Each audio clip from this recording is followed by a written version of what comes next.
On the headline, Tinubu meets with Oba of Benin in Aso Rock. Still on the headlines, court orders immediate release of Emefiele. Also on the headlines, court dismisses EFCC's case against Okorocha. And on the foreign scene, Kenyan president says no more opposition protests.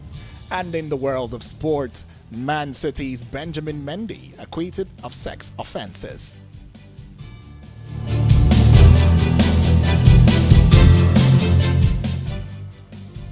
Details now.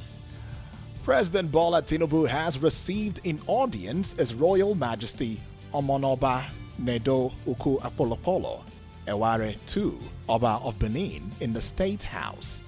It was not clear what occasioned the august visit. However, there are suggestions the meeting is geared at formally congratulating the new president on his coming into office, as well as to speak about issues concerning the Nigerian people. In May, the federal government appointed the Oba of Benin, Eware II, as the Chancellor of the National Open University of Nigeria. The Vice-Chancellor of the university, Professor Olufemi Peters, who announced this when the management of the institution paid a courtesy visit to the Oba of Benin in Benin, Edo State, assured that the fortunes of the university would improve. Still talking more stories, an Abuja High Court has cancelled the arrest and detention of the suspended Central Bank Governor Godwin Emefiele by the Department of State Services. Delivering judgment, Justice Bello Kawu held that the arrest, detention, and interrogation of Emefiele is in violation of subsistent judgment and orders of Justice M.A. Hassan. Emefiele, through his counsel, Peter Abang, had asked the court to set aside and nullify the arrest and detention of the applicant for being illegal and a nullity in view of the subsistent judgment by another court delivered on 29 December 2022. Justice Kawu also made an order setting aside any warrant of arrest obtained or procured by the respondents, especially the DSS, for the arrest of Emefiele in connection with allegations of terrorism financing, fraudulent practices, money laundering, and threat to national security before any court. Still on court matters, the High Court of the Federal Capital Territory has dismissed the case against the former governor of Imo State, Rochas Okorocha, by the Economic and Financial Crimes Commission, EFCC. Delivering judgment, Justice Yusuf Halilu described the EFCC's charge of fraud and abuse of office against Okorocha as an abuse of judicial process on the grounds that the anti-graft agency had filed a similar charge against the defendant at the Federal High Court. The Presidential Election Petition Court, that is PEPC, has reserved judgment in the petition by the Allied People's Movement, APM. APM is seeking the nullification of Tinubu's election on the grounds that his running mate, Kashim Shettima, was not qualified to contest, having allegedly engaged in double nomination.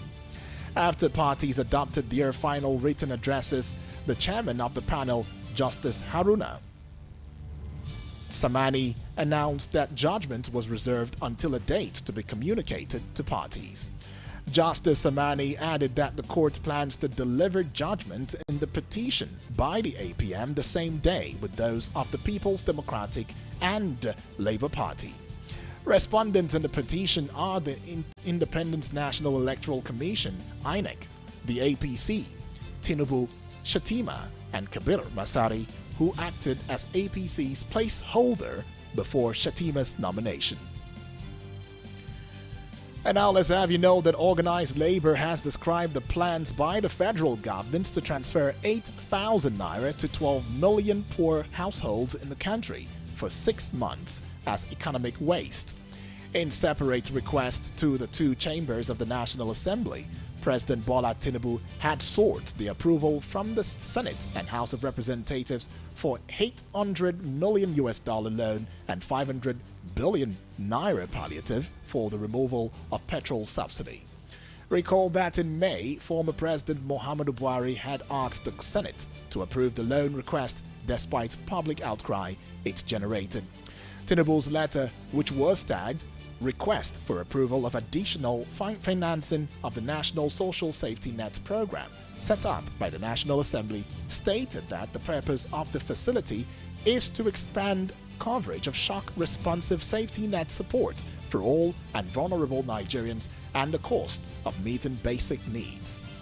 Under the conditional cash transfer window of the program, the federal government will transfer the sum of 8,000 naira a month to 12 million poor and low-income households for a period of 6 months, with a multiplier effect on about 60 million individuals.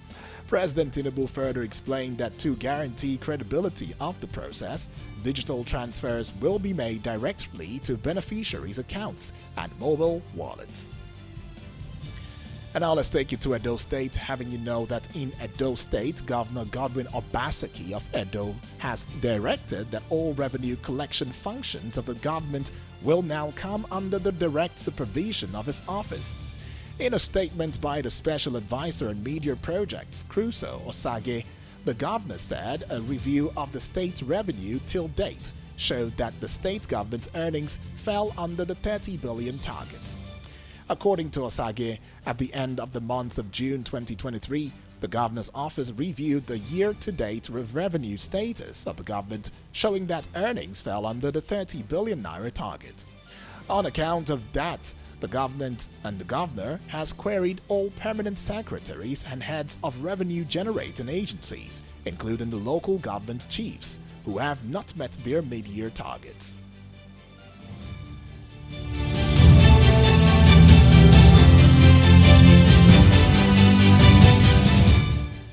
You are listening to the World News at 6 on Voice of the People 96.1 FM.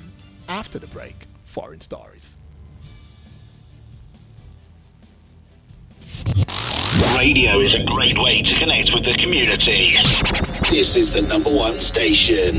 Voice of the People, 96.1 FM. Others may drop the mic.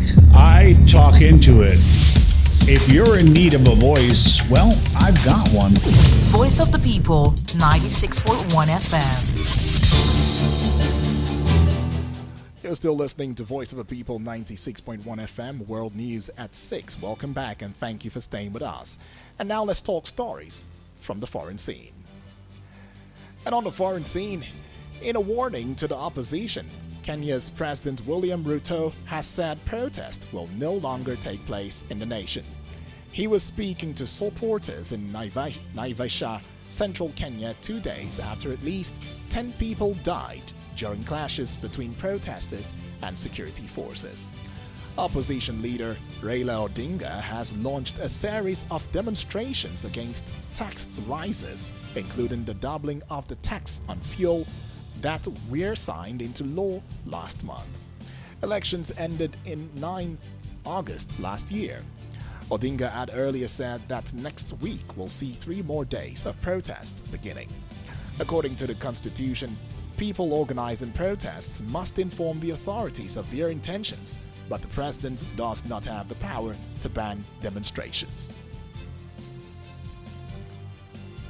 Still from the foreign scene, India launched a rocket carrying an unnamed spacecraft to land on the moon, its second attempt to do so as its cut-price space program seeks to reach new heights. The heavyweight LVM-3M4 rocket lifted off from Sriharikota in the southern state of Andhra Pradesh, carrying the Chandrayaan-3 spacecraft as thousands of enthusiasts clapped and cheered. The Indian Space Research Organization ISRO said Chandrayaan-3 has begun its journey to the moon. The world's most populous nation has a comparatively low-budget aerospace program that is rapidly closing in on the milestone set by global space powers. Only Russia, the United States, and China had previously achieved a controlled landing on the lunar surface. India's last attempt to do so ended in failure 4 years ago, when ground control lost contact moments before landing. And now let's talk sports stories. A UK court jury has acquitted former Manchester City and France footballer Benjamin Mendy of 1 count of rape and another of attempted rape. Mendy, 28, had been on trial at Chester Crown Court, Northwest England, after previously being cleared of 6 counts of rape and 1 of a sexual assault. Still talking sports stories, Everton attacker Alex Iwobi is reportedly on transfer radar of Fulham and Serie A giant Inter Milan this summer window. According to Football Transfers, clubs are taking a look at the Nigerian international and have sounded out the Toffees over a price as well. The 27-year-old is now in the final year of his contract, and if he does not sign an extension, this will be the last summer they can demand a fee for his services.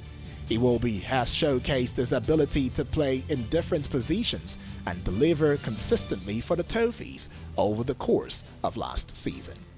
Frank Lampard used him as a central midfielder, and he was among the Premier League's best in that role for a considerable amount of time. Under Sean Dyche, he has played out wide, but there's a feeling that if a quality wide attacker or two is brought in the summer, he could be tucked centrally, playing as an 8. And now to wrap up, here again are the top stories.